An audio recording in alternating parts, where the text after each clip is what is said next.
Well, the dust has settled after the Arkansas beatdown, and Arkansas played better on offense, defense, and special teams. They out-schemed and out-coached us as well. Their big names stepped up on offense, and Odom's defense was swarming.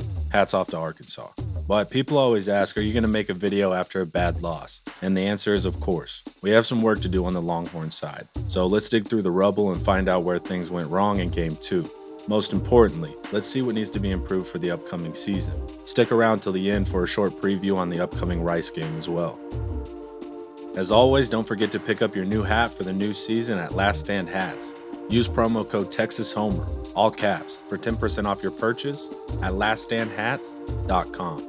A loss is never fun, but it's important to self-scout and take a look into the mirror anytime you receive an unwanted result. So, without further ado, let's get into it.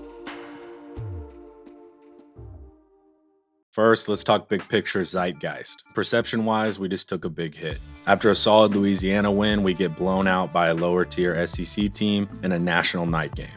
When the entire narrative is, Texas is overhyped and can't do it on the big stage. We did not pass that test. The SEC announcement further compounds the issue, as SEC teams and rival fans will say we aren't ready. We did nothing to silence that. Overall, PR-wise, this isn't a good look. We should take our jeers and continue to work. We didn't show up Saturday night, and that's the fact of it. Yet, we have a remaining season to play. Rice next, then conference. But we need to address the issues that led to the loss Saturday night in Fayetteville.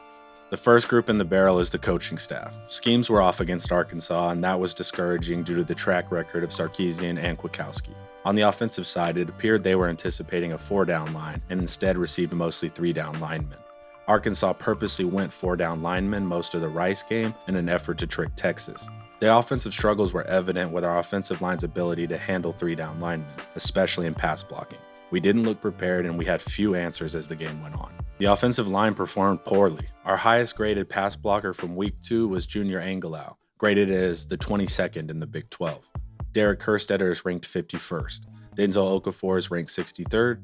Christian Jones, 75th, Jake Majors, 88th, and there are only 91 to choose from. Arkansas had 3 sacks, 4 pass deflections, 3 quarterback hurries, and 11 pressures on the quarterback. Hudson Card dropped back to pass a total of 23 times. 5 of those dropbacks turned into scrambles, so now we're at 18 dropbacks. Minus 3 sacks, 15 dropbacks now. Minus 4 pass deflections, now we're at 11 dropbacks. Now we take away the final 3 quarterback hurries. Our quarterback had 8 dropbacks total, in which there wasn't some form of a havoc play occurring. This is never a winning formula. Arkansas almost exclusively dropped 8 in coverage, meaning there were fewer and smaller windows to make passes. Generally, we had 3 receivers on a play looking for gaps against 8 coverage defenders. This caused wide receivers to disappear for long periods. When they were open deep, Card struggled greatly with his deep accuracy. On top of the schematic and environmental issues limiting us, wide receivers and tight ends dropped passes. Understanding the passing game was hobbled, then we should obviously turn to the run game, right? Yes, but Odom had us beat there as well. Texas was falling into predictable play calling patterns, and Odom was scheming blitzes right into our second down runs. And that's how you rack up 10 tackles for loss. Our running backs were constantly met in the backfield. Their interior defensive line and linebackers routinely played more physically and made more tackles. They were swarming the ball and blowing up our gap running schemes, and they were staying disciplined on zone runs. Even with 3 down linemen, they still stopped our runs with ease. The number 1 back in the Big 12 had 69 yards on the ground, and he should have had less, but Bajan busted a few runs and erased our mistakes with his ability. Keelan Robinson had 9 yards, Roschon Johnson had 3. One concrete example was late in the 4th quarter on Arkansas's 1-yard line. Keelan Robinson weighs 180 pounds. Alabama played him more at wide receiver going into this season before he transferred. He's not an up-the-middle power back. He's an outside, get-to-the-corner speed guy. Yet we ran our head into a brick wall 3 times straight trying to run Keelan up the middle before Casey finally bumped it outside for the score on 4th down. We were not using personnel correctly, and we were making stubborn play calls. These are 2 concepts in direct conflict with Sarkisian's stated philosophy. The offense had no outlet it could turn to in the run or the pass due to the offensive line. We didn't become one-dimensional. We had no dimensions at all. And we see the cascading effects on the young quarterback in Hudson Card in an intense stadium. Sarkisian tells Card in press conferences to keep his eyes up, meaning don't start running, always look for the pass. Card attempted to do this several times before scrambling too late and towards the sideline when there were available yards upfield. QBs are also coached to work towards the sideline to avoid hits and also to extend plays. Card became antsy as the game went on and highly aware a defensive lineman could smack him at any time, even after the play was over. Our quarterbacks took several late hits. Arkansas was playing a borderline dirty style. Several clear targets weren't called, and both linebackers were ejected in the Rice game for targets as well. They hit players out of bounds and after the whistle on multiple occasions. But let me be clear, I have zero issue with Arkansas's aggressive play style. It's akin to boxing in the clinch if you're a fight fan. Technically illegal, but every single fighter still does it. It's a psychological technique, and if the refs let you get away with it, then that's on the refs. My only issue was our offensive line's response to the transgressions. Sark wants to employ the never talk to the other team mantra from Saban, which is reasonable. But if your quarterback gets hit after the play against a clearly rough team, you need to get a 15-yard penalty for putting hands on the rogue defenders. The offensive line stood and looked around.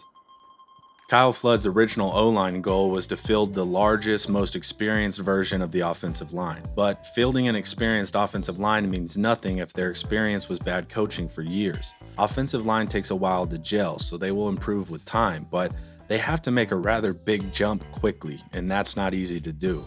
We simply need to see more aggression from the line. Andre Carrick and Hayden Connor both bring tremendous aggression that's needed on the line if this trend continues. Sure, they might not be ready yet, but we are already missing assignments, so I'd rather have a tough player that misses assignments than a passive player missing assignments. And schematically, Sark needs inside runs to build play actions and RPOs off of.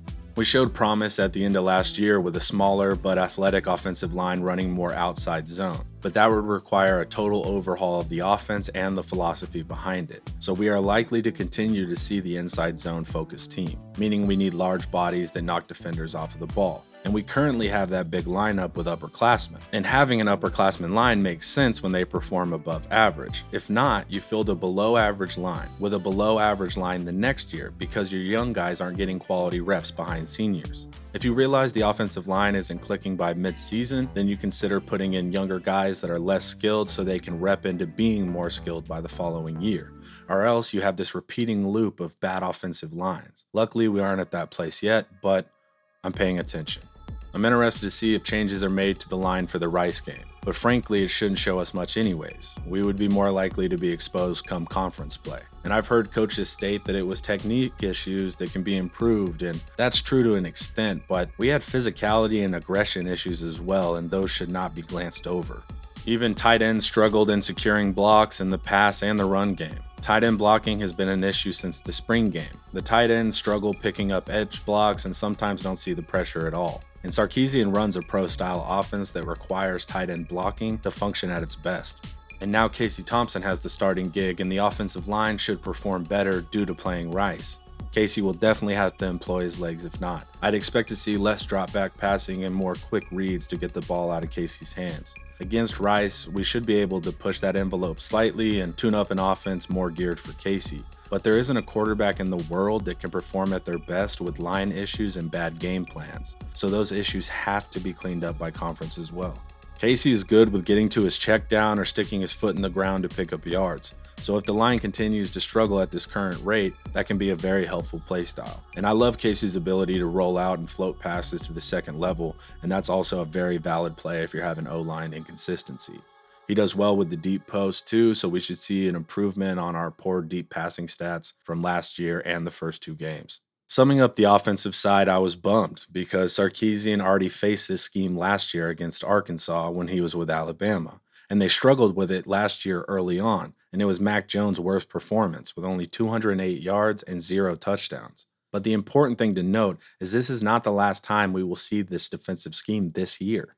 Iowa State is the one who popularized the 3 down, 8 in coverage, 3 high safety defense that Odom employs. If we failed the test with Arkansas, then Iowa State could shut down our offense even more so. Offensive line and quarterbacks need a lot more reps against this look as the season goes on. And now we can take a look at the defensive side of the ball, and they performed better with easier fixes. Regardless, we allowed 40 points. PK stated their goal this season was to hold all offenses under 20 points. And it should have been more, but Sam Pittman is a classy guy and Arkansas kneeled at the end of the game. we had another scheme game plan issue on defense as well. Our main defensive coverage is cover 3, meaning 3 deep zones and 4 under zones. If you were to take a look at a picture of our defense right before the snap, you'd see 2 high safeties, which is not a cover 3, but they rotate 1 safety down right before the snap, turning it into a cover 3. By always showing 2 high safeties, the opposing offense doesn't know which safety is dropping back and which one is defending low. It's a tool used for deception. But there are passing downs where PK utilizes a cover 4, meaning 2 high safeties both drop back deep with 2 cornerbacks. So now there are 4 deep zones and 3 under zones. Our 2 high shell look causes issues in the run game. Our safeties weren't spinning down quick enough, leaving holes for their running backs. Arkansas routinely exploited this. On passing downs, we would play cover 4, assuming they would try to pass deep, but they would run or throw a short pass to the 3 under coverage defenders, who were too spread out to make the play. Arkansas is a spread to run team. You have to focus on stopping the run because KJ Jefferson is not a high-level passer as of yet. We elected to stop the pass, hoping our few box defenders could stop a solid rushing attack in KJ Jefferson and Traylon Smith. It didn't work. Load the box and make KJ beat you, making 8 completions a drive in the pass game. He doesn't boast the completion percentage to do so yet. But I was proud of the defense for turning several Arkansas touchdowns into field goals. The score could have been far more ugly. Of course, as the game went on, the defense wore down. And modern defenses have a threshold, and they can burst open if not supported by longer drives by their team's offense. Our defensive line has faced 2 running quarterbacks in Levi Lewis and KJ Jefferson. Most defensive lines change their strategy against rushing quarterbacks. Instead of rushing downfield, they prefer to keep the quarterback right in front of them and stalemate the opposing offensive line. I hope this is the reason for why we weren't getting much push on the line as the game wore on. No sacks either. The defensive line should be the strength of the defense, and we just haven't seen that be the case yet. We need consistent effort or more rotations because there's defensive linemen just watching the play at times. We're middle of the pack in the Big 12 for stuff rate, and stuff rate is the percentage of the time our defense stops runs behind the line of scrimmage. I'm interested to see our performance against a pocket quarterback where we can try and rush downfield and grab them, but we obviously need more downfield aggression from the defensive line. Our linebackers are both quick, smaller players, and this bodes well in the pass game where they can easily get to a zone. It presents problems in the run game though. Big tight ends and linemen can trap our linebackers in the box. Texas gives up the most second-level rushing yards in the Big 12, and this is due to linebackers getting caught in second-level blocks and issues with tackling. Our secondary showed promise with Anthony Cook, BJ Foster, and even a young Jahdae Barron, but we still need overall improvement. In the pass game, teams are successful passing on us 50.85% of the time, and only Kansas is worse at 54%. So if a pass is thrown against Texas, flip a coin. The best team in the Big 12 is Iowa State, with only 31% of passes being successful against their secondary. The Texas secondary needs to create more havoc in the sense of pass breakups and interceptions. We are only seeing these on 3.82% of passing plays. Better defensive play calling and an improved defensive line will both result in more interceptions for the secondary. And that's been an honest look at the state of the team after Game 2. It's also not all doom and gloom. I focused more on the critiques in this video because those are what need to be addressed in the upcoming Rice game and the remaining season. Now, let's preview Rice and take a look at a few things of interest. Rice's head coach Mike Bloomgren was the Stanford offensive line coach before adding titles as run game coordinator, offensive coordinator, and assistant head coach.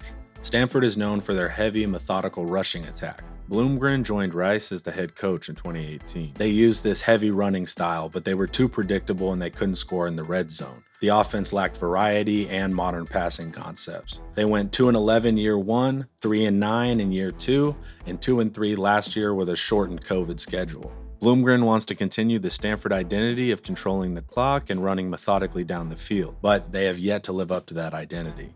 This season, Rice has a new offensive coordinator focused on improving passing and red zone productivity. A traditionally run-heavy, control-the-clock attack now marries in more spread passing concepts like empty sets.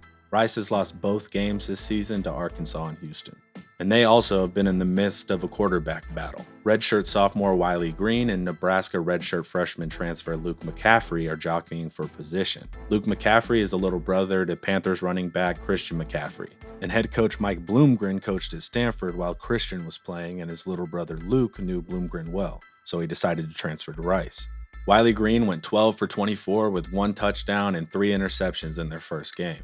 Luke McCaffrey was given the start in Game 2 versus Houston. McCaffrey went 9 for 19 for 86 yards, 1 touchdown, and 3 interceptions. Rice is clearly struggling to field even competent quarterback play.